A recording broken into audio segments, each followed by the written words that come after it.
Hello to all aspirants. Mission competition के अंदर आपका बहुत बहुत स्वागत।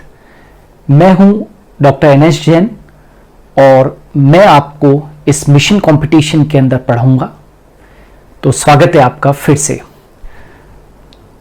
मैं आपको यहां पर, क्योंकि पहला वीडियो है और बहुत सारे व्यूअर्स नए होंगे, तो उन सब के लिए मैं एक इंफॉर्मेशन दे दूं कि हम लोग इस मिशन कंपटीशन के अंदर जिस भी टॉपिक को डील करेंगे, मैं कोशिश करूंगा कि हिंदी और इंग्लिश दोनों में डील करूं, क्योंकि मेरा हमेशा से मानना है कि लैंग्वेज या भाषा किसी भी बच्चे की तरक्की के अंदर रुकावट नहीं होनी चाहिए।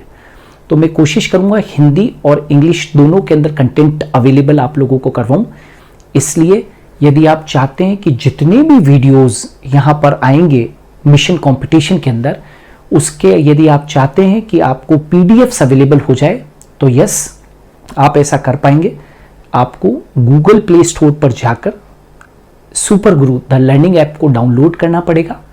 वहां पर आपको स्टडी सेक्शन के अंदर एक फोल्डर मिलेगा मिशन कंपटीशन का।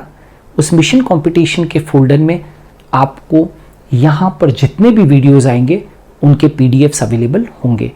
तो आप नेचुरल है कि आप उस लेवल की तैयारी कर रहे हैं, तो आपको कंटेंट की हमेशा ज़रूरत पड़ेगी, तो आप पीडीएफ्स को डाउनलोड कर सकते हैं।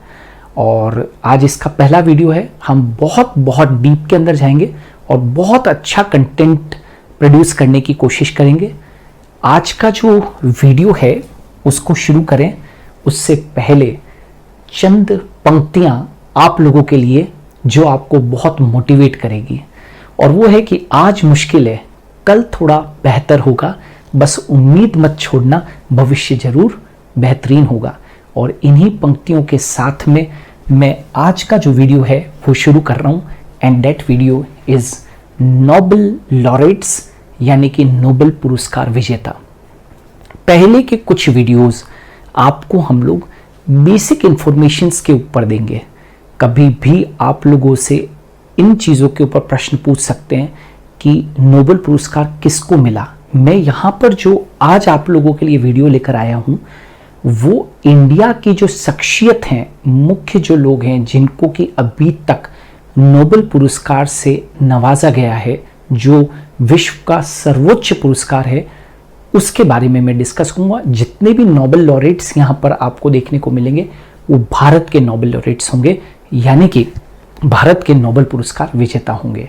सो चलिए शुरू करते हैं बिना टाइम वेस्ट किए हुए आज का वीडियो, क्योंकि मुझे मालूम है कि इस लेवल पर जो एस्पायरेंट से तैयारी करते हैं उनके लिए टाइम कितना क्रूशियल होता है। That I know very well and I value time. चलिए, सबसे पहली स्क्रीन के ऊपर जो आप लोगों को दिख रहे हैं वो एक बहुत महान व्यक्ति हैं, नोबेल पुरस्कार विजेता हैं, Abhijit Vinayak Banerjee. He was born in the year 1961। एक चीज़ मैं आपको बता दूं, ये जो सेक्शन है ये आप लोगों को हिंदी के अंदर दिख रहा है और इसी का नेक्स्ट सेक्शन आपको इंग्लिश में दिखेगा। जब आप पीडीएफ्स को डाउनलोड करोगे तो आप लोगों को जिसमें कंफर्टेबल लगे आप उस लैंग्वेज के अंदर पढ़ सकते हैं। मैं यहाँ पर एक्सप्लेनेशन दोनों ही भाषा में देने की कोशिश करूँगा। तो चलिए, यहाँ पर सबसे पहले हम लोग डिस्कस करने जा रहे हैं उस महान वैज्ञानिक का नाम, जिनका कि नाम है Abhijit Vinayak Banerjee. Born in the year 1961। ये मुंबई में जन्मे अर्थशास्त्री हैं, इकोनॉमिस्ट हैं, जिनका कि नाम अभिजीत विनायक बनर्जी है, जिन्हें 2019 में अर्थशास्त्र का, यानी कि इकोनॉमिक साइंस का नोबेल पुरस्कार इन्हें दिया गया। बनर्जी जो है वो बेसिकली आधे बंगाली हैं और आधे कोंकणी हैं। लैंग्वेज के बिहाफ के ऊपर यदि आपने देखें तो ये आधे बंगाली हैं और आधे कोंकणी हैं। और कैम्ब्रिज विश्वविद्यालय, यानी कि कैम्ब्रिज में स्थित मैसाचुसेट इंस्टीट्यूट ऑफ टेक्नोलॉजी, बहुत बड़ा इंस्टीट्यूट है ये, कैम्ब्रिज स्थित मैसाचुसेट इंस्टीट्यूट ऑफ टेक्नोलॉजी में फोर्ड फाउंडेशन इंटरनेशनल में अर्थशास्त्र के ये क्या है, प्रोफेसर हैं। ठीक है ना। He was the professor right in the economics, किसमें, Massachusetts institute of technology, right, वहां पर इन्होंने अपना आरंभिक जीवन पश्चिम बंगाल में बिताया। जितना भी जो इनके इनिशियल डेज थे वो इन्होंने पश्चिम बंगाल के अंदर बिताए, और इन्होंने जो अपना अध्ययन है वो कलकत्ता विश्वविद्यालय में किया था। उसके पश्चात 1983 में ये दिल्ली आ गए और दिल्ली के अंदर जवाहरलाल नेहरू विश्वविद्यालय से इन्होंने अर्थशास्त्र में पोस्ट ग्रेजुएट डिग्री को लिया। इन्होंने स्नातकोत्तर की उपाधि ली और इसके बाद दिल्ली पहले ये कलकत्ता में थे, फिर इसके बाद में ये दिल्ली आए, वहाँ से इन्होंने पोस्ट ग्रेजुएट की डिग्री ली और इसके बाद ये कहाँ पर चले गए, विदेश चले गए, यानी कि हार्वर्ड यूनिवर्सिटी चले गए और 1988 में इन्होंने अपनी इकोनॉमिक्स में पीएचडी की इन्होंने डिग्री हासिल कर ली। तो पीएचडी की डिग्री जो है वो हार्वर्ड यूनिवर्सिटी से की थी। आप सब जानते हैं कि हार्वर्ड कितना बड़ा विश्वविद्यालय है। नाउ इन्होंने काम किसके ऊपर किया, इन्होंने वैश्विक दरिद्रता उन्मूलन में क्या किया, मैं उनके प्रायोगिक दृष्टिकोण के लिए उन्हें ये प्रतिष्ठित वैश्विक पुरस्कार संयुक्त रूप से उनकी अर्थशास्त्री पत्नी, उनकी जो पत्नी है उसके साथ में इनको ये नोबेल पुरस्कार से नवाया गया। तो वैश्विक दरिद्रता उन्मूलन में उनके प्रायोगिक दृष्टिकोण, प्रैक्टिकल जो विजन था उनका, उसके लिए उन्हें प्रतिष्ठित नोबेल पुरस्कार दिया गया। और नोबेल पुरस्कार किसके साथ में संयुक्त रूप से दिया गया, एक तो उनकी खुद अर्थशास्त्री पत्नी थी जिसका कि नाम था ईशर डफलो, और एक अन्य अमेरिका स्थित अर्थशास्त्री थे, इकोनॉमिस्ट थे, जिनका कि नाम था माइकल क्रेमर के साथ में दिया गया। तो कहने का मतलब है कि अभिजीत विनायक बनर्जी को प्लस ईशर डफलो जो उनकी पत्नी थी और माइकल क्रेमर के साथ में इन्हें 2019 में अर्थशास्त्र का क्या दिया गया, नोबेल पुरस्कार दिया गया। तो नाम देख लीजिए, अभिजीत विनायक बनर्जी, जन्म 1961 और 2019 में अर्थशास्त्र का इनको क्या दिया गया, नोबेल पुरस्कार दिया गया। तो ये पर्सनैलिटी जो है वो इनका चेहरा भी देख लीजिए, बहुत महान पर्सनैलिटी है।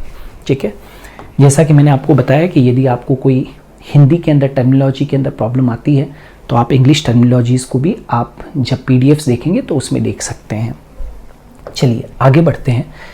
Kailash Satyarthi, right, he is the man of vision. Kailash Satyarthi, जन्म जो इनका हुआ वो 1954 में हुआ और कैलाश सत्यार्थी जो है उन्होंने बच्चों और युवाओं के दमन के विरुद्ध काम किया। बच्चों और युवाओं के दमन के विरुद्ध तथा सभी बच्चों की शिक्षा के अधिकार की लड़ाई के लिए, सभी बच्चों की शिक्षा के अधिकार की लड़ाई के लिए 2014 का, ध्यान रखिएगा, 2014 का नोबेल शांति पुरस्कार इन्हें दिया गया। और ये मूलतः इनका जो जन्म है, नेटिव प्लेस जो है वो इनकी मध्य प्रदेश है और ये मध्य प्रदेश के विदिशा से बिलोंग करते हैं। ऑलराइट, 2000 याद रखिएगा, 2014 का नोबेल पुरस्कार इन्हें दिया गया। इन्होंने क्या किया था, इलेक्ट्रिकल इंजीनियरिंग में डिग्री ली थी, राइट, और हाई वोल्टेज इंजीनियरिंग में इन्होंने अपनी पोस्ट ग्रेजुएट डिग्री भी प्राप्त की। इन्होंने इलेक्ट्रिकल इंजीनियरिंग में तो डिग्री की और हाई वोल्टेज इंजीनियरिंग के अंदर इन्होंने पोस्ट ग्रेजुएट डिग्री प्राप्त की। 1980 के करीब, 1980 में इलेक्ट्रिकल इंजीनियरिंग के कैरियर को इन्होंने छोड़ दिया। 1980 के जो ईयर था उसमें इन्होंने इलेक्ट्रिकल इंजीनियरिंग को क्या दे दिया, तिलांजलि दे दी और इन्होंने एक बहुत बड़े आंदोलन की शुरुआत की और वो था दैट इज बचपन बचाओ आंदोलन। ये जो बचपन बचाओ आंदोलन था, it was also called as save childhood movement. ये जो सेव चाइल्डहुड मूवमेंट था ये इन्होंने शुरू किया क्योंकि इनका काम ही किसके ऊपर था, बच्चों के ऊपर था, ठीक है, और युवाओं के ऊपर था। उन्होंने बाल श्रम जो चाइल्ड लेबर होता है उसके खिलाफ अंतर्राष्ट्रीय आंदोलन का नेतृत्व भी किया। ये सभी बच्चों के अधिकारों के संरक्षण और प्रोत्साहन के लिए एकजुटता का विश्व स्तरीय क्या था, अभियान था। और इसीलिए क्योंकि उन्होंने बच्चों के ऊपर बहुत काम किया था, बाल श्रम के खिलाफ उन्होंने अंतर्राष्ट्रीय आंदोलन का नेतृत्व किया था और इसीलिए बच्चों के अधिकारों को संरक्षण देने के लिए, प्रोत्साहन देने के लिए, एकजुटता के लिए उन्हें विश्व स्तरीय एक अभियान चलाया था और उसी श्रेणी के अंतर्गत इन कैलाश सत्यार्थी को नोबेल पुरस्कार से नवाजा गया 2014 के अंदर। Alright, so he was the great man. देख लीजिए, विदिशा मध्य प्रदेश से बिलोंग करते थे। चलिए आगे बढ़ते हैं। नाउ वेंकटरमन रामकृष्णन, है ना, Venkataraman Ramakrishnan, born in the year 1952, 1952 में इनका जन्म हुआ। इनको कौन नहीं जानता है, बहुत बड़े व्यक्तित्व हैं, ठीक है। वेंकटरमन रामकृष्णन, वेंकटरमन रामकृष्णन को 2009 में रसायन विज्ञान के, केमिस्ट्री जो है, रसायन विज्ञान के नोबेल पुरस्कार से सम्मानित किया गया। वापस से बोल रहा हूँ, याद रखना, वेंकटरमन रामकृष्णन को 2009 में रसायन विज्ञान के नोबेल पुरस्कार से नवाजा गया। इन्हें ये पुरस्कार कोशिका के अंदर प्रोटीन का निर्माण करने वाले राइबोसोम की कार्यप्रणाली व संरचना के उत्कृष्ट अध्ययन के लिए दिया गया। आप सभी जानते हैं कि सेल के अंदर क्या पाया जाता है, राइबोसोम पाया जाता है, और राइबोसोम जो होते हैं वो प्रोटीन फैक्ट्रीज होते हैं। तो इन्हें ये पुरस्कार कोशिका के अंदर जो प्रोटीन का निर्माण करने वाले राइबोसोम की कार्यप्रणाली को समझाने के लिए, उनकी संरचना को समझाने के लिए, उसके उत्कृष्ट अध्ययन के लिए उन्हें ये पुरस्कार दिया गया 2009 के अंदर। तो याद रखना, 2009 का जो नोबेल प्राइज है वो इनको, केमिस्ट्री का, वो इनको जाता है। वेंकटरमन एक्चुअली तमिलनाडु के चिदम्बरम में पैदा हुए थे, है ना, चिदम्बरम में ये पैदा हुए, और इन्होंने 1971 में, ध्यान रखिएगा, 1971 में बड़ौदा की, गुजरात बड़ौदा की एक फेमस यूनिवर्सिटी है जिसका नाम है एमएस यूनिवर्सिटी। एमएस यूनिवर्सिटी से फिजिक्स में इन्होंने स्नातक की पढ़ाई पूरी की, स्नातक की पढ़ाई वहाँ से पूरी की, बड़ौदा के एमएस विश्वविद्यालय यानी कि यूनिवर्सिटी, ठीक है।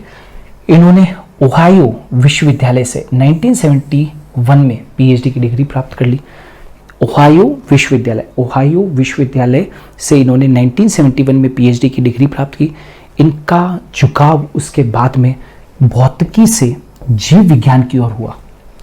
इनका जो झुकाव है फिजिक्स से किधर की तरफ हुआ, फिर बायोलॉजी की तरफ हुआ, और उन्होंने 1976 से लगाकर 1978 तक कैलिफोर्निया विश्वविद्यालय में जीव विज्ञान स्नातक विद्यार्थी के रूप में क्या किया, इन्होंने कार्य किया। Are you getting? विद्यार्थी के रूप में इन्होंने कार्य किया। ऑलराइट, मतलब क्या कहा मैंने, ये making a transition from physics to biology, he studied a molecule called rhodopsin. इन्होंने क्या स्टडी किया, रोडोप्सिन को स्टडी किया। ध्यान रखिएगा, इन्होंने किसको स्टडी किया, रोडोप्सिन को स्टडी किया। Is it clear? As a graduate student in biology at the university of California San Diego from 1976 to 1978। तो मैंने क्या कहा, इन्होंने, इनका झुकाव, पहले तो ये फिजिक्स के पर्सन थे, फिर इनका झुकाव जीव विज्ञान की ओर हुआ, और उन्होंने 1976 से 1978 तक कैलिफोर्निया विश्वविद्यालय में जीव विज्ञान स्नातक के विद्यार्थी के रूप में क्या किया, कार्य किया। और इन्होंने एक मॉलिक्यूल को स्टडी किया और उसका नाम क्या था, रोडोप्सिन। उसका मॉलिक्यूल का नाम क्या था, rhodopsin, as a graduate student in biology. तो इन्होंने किसके ऊपर काम किया, रोडोप्सिन के ऊपर काम किया, रोडोप्सिन के ऊपर काम किया। Is it clear? तो ये भी ध्यान रखना, वेंकटरमन रामकृष्णन। अब आ जाते हैं the next one, Amartya Sen, है ना, और इनका जो जन्म है वो 1933 के अंदर हुआ। Right, he was born in the year 1933। बहुत महान वैज्ञानिक हुए हैं और इनके विश्व भर के अंदर इनके चर्चे हैं।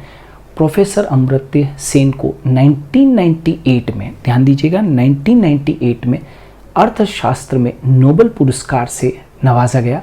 ये सम्मान प्राप्त करने वाले पहले एशियाई हैं। शांति निकेतन में जन्मे यह अर्थशास्त्री लोक कल्याण अर्थशास्त्र में पारंगत है। याद रखना, ये लोक कल्याण अर्थशास्त्र में पारंगत है। मैं फिर से बता दूं, professor Amartya Sen is the recipient of the Nobel prize for the economics of the year 1998, becoming the first Asian to receive or to be honored by this award. Alright, Santiniketan, he was born in Santiniketan, ठीक है। ये कहाँ पर born हुए थे, शांतिनिकेतन में born हुए थे। तो क्या कहा है मैंने, ये याद रखना, उन्होंने कल्याण और विकास के पक्षों की कई पुस्तकों तथा शोध पत्र भी लिखे हैं। कल्याण और विकास के कई पक्षों के ऊपर पुस्तकें और शोध पत्र भी लिखे हैं। ये एक अलग प्रकार के अर्थशास्त्री के रूप में मानवतावादी अर्थशास्त्री माने जाते हैं। इन्हें मानवतावादी, है ना, ह्यूमनिस्ट जिसको कहते हैं, मानवतावादी अर्थशास्त्री के रूप में ये माने जाते हैं। इन्होंने भुखमरी, गरीबी, लोकतंत्र, लिंग और सामाजिक समस्याओं पर उत्कृष्ट लेखन से अपनी क्या बनाई है, पहचान बनाई है। Is it clear? मैं क्या कहना चाहता हूँ, the Santiniketan born economist who is a pioneer in the welfare economics, याद रखना, welfare economics has to his credit several books and papers on aspects of welfare and development. An economist with a difference, Professor Sen is a humanist. ठीक है ना, मैंने कहा ना मानवतावादी, ये कैसे हैं, अर्थशास्त्री हैं। He has distinguished himself with his outstanding writings on famine, poverty, democracy, gender और social issues। मतलब इन्होंने बहुत सारी भुखमरी के ऊपर, गरीबी के ऊपर, लोकतंत्र के ऊपर, जेंडर के ऊपर, सामाजिक समस्याओं के ऊपर बहुत उत्कृष्ट लेखन किया और उसी लिए उनको 1998 के इस एक बहुत बड़े नोबेल प्राइज से इसको नवाजा गया। पहले इन्होंने क्या किया, पहले अब समझना इन्होंने क्या कॉन्सेप्ट दिया, और पहले एक वैज्ञानिक था, उन्होंने क्या कॉन्सेप्ट दिया वो देखिएगा। एक वैज्ञानिक थे केनेथ एरो, ठीक है। पहले केनेथ एरो नाम के अर्थशास्त्री ने असंभवतया इम्पॉसिबल सिद्धांत का प्रतिपादन किया और कहा था कि पूर्ण निजी विकल्पों को संपूर्ण समाज के लिए संतोषजनक पसंद बना पाना संभव नहीं है। क्या कहा था केनेथ एरो नाम के अर्थशास्त्री ने, क्या कहा कि उन्होंने असंभवतया का सिद्धांत दिया और कहा कि पूर्ण निजी विकल्पों को आप संपूर्ण समाज के लिए संतोषजनक यानी कि सेटिस्फैक्टरी पसंद बना पाना संभव नहीं है, राइट। प्रोफेसर सेन ने इसका उल्टा कहा। प्रोफेसर सेन ने दिखाया कि गणितीय आधार पर समाज के कमजोर परिणामों को समाप्त करने के उपाय ढूंढे जा सकते हैं। मतलब उन्होंने बहुत अच्छी बात कही, समझिएगा। Professor Sen showed mathematically that societies could find ways to alleviate such a poor outcome। ये जो पुअर आउटकम की जो बात उन्होंने की थी केनेथ एरो ने, राइट, कि असंभवतया सिद्धांत का उन्होंने प्रतिपादन किया था। उन्होंने कहा था कि पूर्ण निजी विकल्पों को संपूर्ण समाज के लिए संतोषजनक पसंद बना पाना संभव नहीं है, लेकिन प्रोफेसर सेन ने दिखा दिया कि गणित के आधार के ऊपर समाज के ये जो कमजोर परिणामों को समाप्त करने के उपाय हम ढूंढ सकते हैं। इसके ऊपर उन्होंने बहुत सारा लेखन भी किया है और इसीलिए प्रोफेसर अमर्त्य सेन को 1998 में अर्थशास्त्र में नोबेल पुरस्कार से नवाजा गया, राइट। सो अब आगे बढ़ते हैं। Subrahmanyan Chandrasekhar, he was born in the year 1910 और इनका जो डेथ ईयर था वो 1995 था। भारत में जन्मे खगोल भौतिक विज्ञानी को 1983 में, ध्यान दीजिएगा, 1983 में भौतिक शास्त्र के लिए नोबेल पुरस्कार से सम्मानित किया गया। वापस से बोल रहा हूं मैं, Subrahmanyan Chandrasekhar who was born in the year 1910, ये भारत में जन्मे खगोल भौतिक वैज्ञानिक हैं जिन्हें 1983 में भौतिक शास्त्र के लिए नोबेल पुरस्कार से क्या किया गया, सम्मानित किया गया। चेन्नई की प्रेसिडेंसी कॉलेज में ये पढ़े, ठीक है। कौन? सुब्रमण्यम चंद्रशेखर नोबेल पुरस्कार विजेता सर सीवी रमन के भतीजे हैं। ये खुद सर सीवी रमन के भतीजे हैं। सीवी रमन अपने आप में ही बहुत बड़ा नाम है, तो उनके ये भतीजे हैं। बाद में चंद्रशेखर यहाँ से प्रेसिडेंसी कॉलेज में पढ़े चेन्नई के अंदर, और बाद में चंद्रशेखर अमेरिका के लिए चले गए और वहाँ उन्होंने खगोल भौतिक शास्त्र तथा सौर मंडल से संबंधित विषयों के ऊपर अनेक पुस्तकें लिखी। वहाँ पर जाने के बाद में इन्होंने खगोल भौतिक शास्त्र तथा सौर मंडल से संबंधित कई सारी किताबें उन्होंने वहाँ पर लिखी। उन्होंने व्हाइट ड्वार्फ यानी कि श्वेत बोने नाम के नक्षत्रों के बारे में भी क्या किया, सिद्धांत का प्रतिपादन किया। मतलब he developed a theory on white dwarf stars which post a limit of mass of dwarf stars known also as Chandrasekhar limit. क्या कहा इन्होंने व्हाइट ड्वार्फ यानी कि श्वेत बोने नाम के नक्षत्रों के बारे में सिद्धांत प्रतिपादन किया। इनके लिए उन्होंने जो सीमा निर्धारित की थी उसे चंद्रशेखर सीमा के नाम से जाना जाता है। उनके सिद्धांत से ब्रह्मांड की उत्पत्ति के बारे में अनेक रहस्यों का क्या हुआ, पर्दाफाश हो सका, ठीक है। तो हमने क्या कहा, his theory explain the final stages of the stealer evolution. Clear, मतलब उन्होंने सिद्धांत से ब्रह्मांड की उत्पत्ति के बारे में अनेक रहस्यों का पता लगा। इज इट क्लियर और नॉट? तो याद रखना, ये जो खगोल भौतिक वैज्ञानिक थे उन्हें 1983 का भौतिक शास्त्र के लिए नोबेल पुरस्कार से नवाजा गया था। और ये याद रखना, सीवी रमन के ये भतीजे थे। पहले इन्होंने चेन्नई के अंदर प्रेसिडेंसी कॉलेज में पढ़ाई की, फिर ये चले गए कहाँ पर, अमेरिका चले गए। वहाँ पर इन्होंने भौतिक शास्त्र के ऊपर भी और सौर मंडल से संबंधित बहुत सारी किताबें लिखी। इन्होंने व्हाइट ड्वार्फ यानी कि श्वेत बुने नाम के नक्षत्रों के बारे में सिद्धांत प्रतिपादन किया। इनके लिए उन्होंने जो सीमा निर्धारित की थी उसे चंद्रशेखर सीमा के नाम से जाना जाता है। उनके सिद्धांत से ब्रह्मांड की उत्पत्ति में अनेक रहस्यों का पर्दासाफ हो पाया। ठीक है, पर्दाफाश हो पाया। सो ही वाज सुब्रमण्यम चंद्रशेखर। अब आ जाते हैं मदर टेरेसा। 1910 के अंदर जन्मी और 1997 के अंदर इनकी डेथ हुई। मदर टेरेसा को 1979 का, ध्यान रखिएगा, मदर टेरेसा को 1979 का नोबेल शांति पुरस्कार मिला। मदर का जन्म अल्बानिया में स्कोपजे नामक स्थान के ऊपर हुआ। स्कोपजे नामक एक स्थान है, राइट, अल्बानिया में, वहां पर इनका जन्म हुआ, जो अब एक्चुअली कहां पर, युगोस्लाविया के अंदर है। उनका बचपन का नाम एग्नस घोक्साहा बोजाकिस्यू, ठीक है ना, क्या था इनका, एग्नस घोक्साहा बोजाकिस्यू नाम इनका था। लेकिन बाद में तो ये क्या कहलाई, मदर टेरेसा कहलाई। सन 1928 में वह डबलिन में आयरलैंड की संस्था, क्या कहा, सन 1928 में वह डबलिन में आयरलैंड की संस्था सिस्टर्स ऑफ लोरेटो में, क्या कहा मैंने, सिस्टर्स ऑफ लोरेटो में शामिल हुई और मिशनरी बनकर, मतलब मिशनरी बन गई, सिस्टर बन गई, नन बन गई, मिशनरी बनकर उन्होंने 1929 में वो कोलकाता आ गई। क्लियर है, क्या कहा मैंने, 1928 में तो वो डबलिन में आयरलैंड की एक संस्था थी जिसका कि नाम था सिस्टर्स ऑफ लोरेटो में शामिल हुई और ये सिस्टर बनकर, राइट, नन बनकर, और 1928 में ये 28 के बाद में 1929 में कोलकाता आ गई। ठीक है, उन्होंने फिर काम करना शुरू किया, बेसहारा और बेघर लोगों के लिए दुख दूर करने के लिए महान व्रत लिया। इन्होंने एक बना लिया कि भाई मैं निर्धनों के लिए काम करूंगी, बेघर लोगों के लिए काम करूंगी।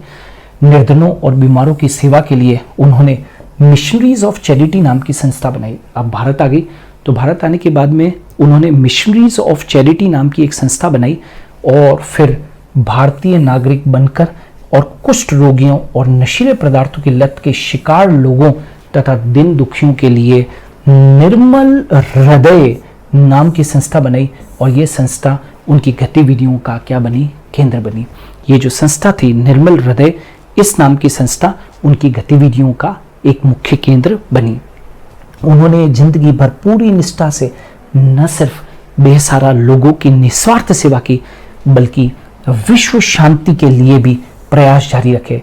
उन्हीं की बदौलत भारत शांति के लिए अपने एक नागरिक द्वारा, क्योंकि भले ही वो बॉर्न हुई थी कहां पर, अल्बानिया में स्कोपजे नामक स्थान के ऊपर, लेकिन क्योंकि बाद में उन्होंने भारत की नागरिकता ले ली थी, नेचुरली की भारत की नागरिकता ले ली, तो वो भारत की नागरिक थी। तो उन्हीं की बदौलत भारत शांति के लिए अपने एक नागरिक द्वारा शांति के लिए पीस के लिए पहला नोबेल पुरस्कार प्राप्त करने वाली महिला बनी। ठीक है ना, मतलब नन बनी। सो मदर टेरेसा बहुत बड़ा नाम है और याद रखना, इन्हें 1979 का नोबेल शांति पुरस्कार, नोबेल पीस प्राइज से इन्हें नवाजा गया। ऑलराइट, सो ये भी आप लोगों को याद रखना, इन्होंने कहाँ पर काम किया, कहाँ पर ये बॉर्न हुई, राइट, किसके ऊपर इनका वर्क था, वो सब कुछ यहाँ पर बताया गया। Now Hargobind Khorana, big name. Hargobind Khorana 1922 के अंदर इनका जन्म हुआ और इनकी मृत्यु अभी रिसेंटली 2011 के अंदर हुई है। हरगोविंद खुराना, आप इनका फोटोग्राफ देख सकते हैं। A great scientist, a great visionary. Hargobind Khorana को चिकित्सा के क्षेत्र में, हेल्थ सेक्टर में अनुसंधान के लिए 1968 में नोबेल पुरस्कार से नवाजा गया। भारतीय मूल के थे ये। भारतीय मूल के डॉक्टर खुराना का जन्म पंजाब में रायपुर, जो अब एक्चुअल में पाकिस्तान के अंदर है, वहां पर हुआ था इनका जन्म। उन्होंने लिवरपूल विश्वविद्यालय से रसायन शास्त्र में इन्होंने डॉक्टरेट की उपाधि ली और सन 1960 में वह विस्कॉन्सिन विश्वविद्यालय में प्राध्यापक बन गए, है ना। कहां पर? विस्कॉन्सिन जो विश्वविद्यालय था वहां पर जाकर ये प्राध्यापक बन गए। उन्होंने अपनी खोज से आनुवंशिक कोड की व्याख्या की। इतना तो सभी लोगों ने सुना होगा, कई सारे बायोलॉजी के स्टूडेंट होंगे तो उनको तो और ज़्यादा बेहतर तरीके से आएगा कि उन्होंने अपनी खोज से आनुवंशिक कोड की इन्होंने क्या की? व्याख्या की। इन्होंने आनुवंशिक कोड, इंग्लिश में उसको जेनेटिक कोड बोलते हैं, उसकी व्याख्या की और प्रोटीन संश्लेषण में इसकी भूमिका का पता लगाया। क्योंकि आपको मैं बता दूं कि हर प्रोटीन किसका बना होता है? अमीनो एसिड का बना होता है और हर एक अमीनो एसिड को एक निश्चित कोडोन जो है वो क्या करता है? कोड करता है। तो जेनेटिक कोड के अंदर कोडोन्स होते हैं और निश्चित कोडोन जो है वो एक निश्चित अमीनो एसिड को प्रोटीन श्रृंखला के अंदर कोड करता है, ठीक है ना। तो वो भी आपको ध्यान रखना है। इसके लिए उन्हें नोबेल पुरस्कार से सम्मानित किया गया। तो हरगोविंद खुराना को चिकित्सा के क्षेत्र का जो नोबेल पुरस्कार दिया गया वो 1968 में दिया गया था। बॉन्ड हुए थे रायपुर के अंदर, जो अब पाकिस्तान के अंदर है। लिवरपूल विश्वविद्यालय से इन्होंने डॉक्टरेट की डिग्री हासिल की और फिर विस्कॉन्सिन विश्वविद्यालय है वहाँ पर ये क्या बने? प्राध्यापक बने। इन्होंने अपनी खोज जो है, खोज से आनुवंशिक कोड की व्याख्या की, जेनेटिक कोड की इन्होंने व्याख्या की। और आपको मालूम है कि प्रोटीन संश्लेषण में इन जेनेटिक कोड की बहुत बहुत महत्वपूर्ण भूमिका होती है और इसी की खोज के लिए, इसी की व्याख्या के लिए, जेनेटिक कोड की व्याख्या के लिए इन्हें नोबेल पुरस्कार से नवाजा गया। ऑलराइट, सो ये भी ध्यान रखना है। Now Chandrashekhar Venkataraman. Chandrashekhar Venkataraman, born in the year 1888 and died in the year 1970।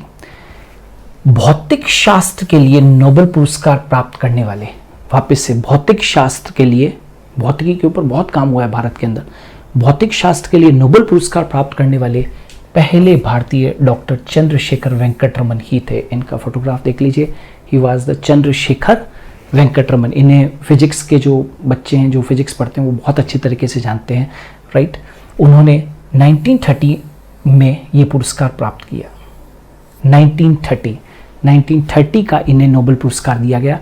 Raman का जन्म एक्चुअली तमिलनाडु में, है ना, तिरुचिरापल्ली के पास तिरुवाइकल, राइट, तिरुवाइकल में हुआ था इनका, ठीक है ना, तिरुवाइकल में हुआ था। उन्होंने चेन्नई के प्रेसिडेंसी कॉलेज में शिक्षण प्राप्त किया। एक ज़माना था जब ये, अभी भी है, प्रेसिडेंसी कॉलेज जो है वो एक शिक्षा का बहुत बड़ा गढ़ माना जाता था। तो उन्होंने चेन्नई के प्रेसिडेंसी कॉलेज में शिक्षा प्राप्त की और बाद में वह कोलकाता विश्वविद्यालय में भौतिक शास्त्र के प्रोफेसर बनकर वहाँ चले गए। ऑलराइट, चंद्रशेखर वेंकटरमन ने अनेक पुरस्कार और सम्मान प्राप्त किए। उन्हें सर की उपाधि से भी सम्मानित किया गया और प्रकाशिकी के क्षेत्र में महत्वपूर्ण अनुसंधान के लिए, प्रकाशिकी के क्षेत्र में, याद रखना, प्रकाशिकी के क्षेत्र में उन्हें महत्वपूर्ण काम करने के लिए नोबेल पुरस्कार से नवाजा गया। तो हमने क्या कहा? Sir C V Raman receive the Nobel prize for an important optics research, प्रकाशिकी optic research, in which he discovered that diffused light contain rays of other wavelengths, discovered that diffused light contains rays of other wavelengths, what is now popularly known as Raman effect, जिसको Raman effect भी कहा जाता है। उसने क्या discover किया कि diffused light contain rays of other wavelengths, और इसी को रमन इफेक्ट भी कहते हैं, ठीक है। तो उन्होंने अपने अनुसंधान में इस बात का पता लगाया कि किस तरह से अपसरित प्रकाश, ठीक है ना, डिफ्यूज्ड लाइट जो होती है में अन्य तरंग लंबाई की किरणें भी मौजूद रहती है, मतलब अन्य वेवलेंथ की किरणें भी क्या होती है, डिफ्यूज लाइट में अन्य वेवलेंथ की किरणें भी उपस्थित होती है। उनकी इस खोज को बहुत फेमस इफेक्ट कहा जाता है, जिसको कि हम रमन प्रभाव के नाम से भी जानते हैं। और सन 1928 में की गई इस खोज से, सन 1928 में खोज की थी और 1930 में ये पुरस्कार प्राप्त हुआ। 1928 में की गई इस खोज से पारदर्शी माध्यम से होकर, ट्रांसपेरेंट माध्यम से होकर गुजरने वाली प्रकाश किरणों में आवृत्ति परिवर्तन की व्याख्या की गई, ठीक है। His theory discovered in 1928 explains the change in the frequency of light passing through a transparent medium, explains the change in the frequency of light, explains the change in the frequency of the light passing through a transparent medium, और इसीलिए इसको देने के लिए भौतिकी का इन्हें 1930 का क्या मिला, इन्हें नोबेल पुरस्कार दिया गया। Alright, is it clear? तो ये भी अपने को ध्यान रखना है। चंद्रशेखर वेंकट रमन 1930 के अंदर इन्हें ये दिया गया। राइट, अब लास्ट में जो सबसे बड़ा नाम है, इन महान व्यक्तित्व को कौन नहीं जानता है, and he is the Rabindranath Tagore. ठीक है, born in the year 1861 and died in the year 1941। Rabindranath Tagore साहित्य के लिए, ध्यान रखना, साहित्य के लिए नोबेल पुरस्कार पाने वाले प्रथम भारतीय बने। साहित्य के लिए, अभी तक आपने जितने भी देखा है उसमें आप देख सकते हो साहित्य के लिए किसी को भी नहीं दिया गया था। तो रविंद्रनाथ टैगोर साहित्य के लिए नोबेल पुरस्कार पाने वाले पहले भारतीय बने। इन्हें गुरुदेव के नाम से जाना जाता था। तो गुरुदेव के नाम से प्रसिद्ध रविंद्रनाथ टैगोर का जन्म 7 मई 1861 को कोलकाता में हुआ था। ठीक है, और उनकी कविताओं की पुस्तक गीतांजलि के लिए उन्हें 1913, याद रखिएगा, 1913 का साहित्य का नोबेल पुरस्कार दिया गया। वापस से बोल रहा हूँ, उनकी एक कविताओं की पुस्तक गीतांजलि के लिए उन्हें 1913 का नोबेल पुरस्कार दिया गया। रविंद्रनाथ टैगोर अनेक प्रेम गीत भी उन्होंने लिखे थे। गीतांजलि जिसके लिए उनको अवार्ड मिला था वो तो थी ही, और उसके अलावा साधना भी उनकी महत्वपूर्ण जो है वो प्रतियां थी। महान कवि थे, ये नाटककार थे, और उपन्यासकार के रूप में भी प्रसिद्ध गुरुदेव ने भारत के राष्ट्रगान की भी क्या की थी, उन्होंने रचना की थी। भारत का जो राष्ट्रगान है उसकी रचना भी किसने की थी, इन महान जो साहित्यकार थे रविंद्रनाथ टैगोर, उन्होंने की थी। सन 1901 में उन्होंने शांति निकेतन की स्थापना की, जो बाद में विश्व भारती विश्वविद्यालय के नाम से प्रसिद्ध हुआ। विश्व भारती विश्वविद्यालय के नाम से जो प्रसिद्ध हुआ वो वास्तव में कौन था, शांति निकेतन था। यानी कि मैं कहना चाहता हूँ Rabindranath Tagore was the first Indian ever to receive the Nobel prize for the literature, है ना, साहित्य के लिए उन्हें ये प्राप्त हुआ। पॉपुलरली इन्हें गुरुदेव के नाम से जाना जाता था। He was a India's poet laureate. Tagore was born on May 7, 1861 in Kolkata. ये इंडिया के पोएट लॉरेट थे बेसिकली। ठीक है, he was awarded the Nobel prize for literature, है ना, in recognition of his work Gitanjali, a collection of poems in 1913। जैसा कि मैंने आपको बताया था 1913 का इन्हें पुरस्कार दिया गया था। Tagore wrote many love lyrics. इन्होंने विशेष तौर से गीतांजलि के अलावा, गीतांजलि तो लिखी थी, इसके अलावा एक इनकी जो लव लिरिक्स थी वो कौन सी थी, साधना थी, are among the most important one.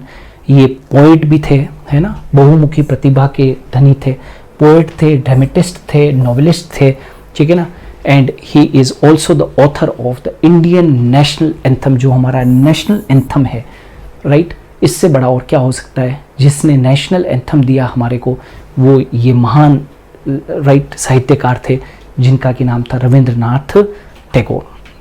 In 1901 he founded the famous Shanti Niketan, right. इन्होंने शांति निकेतन की स्थापना की और बाद में यही शांति निकेतन जो है वो विश्व भारती यूनिवर्सिटी के नाम से जाना गया। Alright, so dear students, dear aspirants, हम लोगों ने आज जितने भी भारत के महान साहित्यकार, भारत के महान वैज्ञानिक जिन ने अपनी अपनी फील्ड के अंदर काम किया, उन नोबेल लॉरेट्स या नोबेल प्राइज विजेताओं के यहाँ पर हम लोगों ने डिस्क्रिप्शन के साथ में ईयर भी बताए कि कौन से ईयर के अंदर और किस फील्ड के अंदर उनको नोबेल पुरस्कार दिया गया। होप सो आप लोगों को वीडियो अच्छा लगा होगा। कमेंट सेक्शन के अंदर जरूर कमेंट करें, आपके कमेंट हमारे लिए ताकत हैं। मैं कोशिश कर रहा हूँ, यहाँ पर मैंने आपको हिंदी और इंग्लिश दोनों के अंदर कंटेंट यहाँ पर दिया है। आपको जो चीज़ अच्छी लगती है जब आप डाउनलोड करेंगे तो उसके बाद में आप उस PDF से अपने नोट्स वगैरह बनाइए। जो सक्सेसफुल एस्पायरेंट्स होते हैं वो बहुत बहुत सुंदर कंटेंट जब उनके पास में होता है, राइट क्वालिटी होती है, तो फिर उनको सक्सेस से कोई भी नहीं रोक सकता है। इसलिए मैं शुरुआत से कह रहा हूँ, पहले वीडियो से कह रहा हूँ कि नोट्स मेंटेन करें। बहुत बहुत सारी अलग अलग फील्ड्स के ऊपर आने वाले दिनों के अंदर वीडियोस आने वाले हैं, तो अपने नोट्स को जरूर मेंटेन कीजिए। आज के लिए इतना ही। हम कल फिर मिलेंगे ठीक 8 बजे मिशन कंपटीशन के अंदर। Thank you, good luck.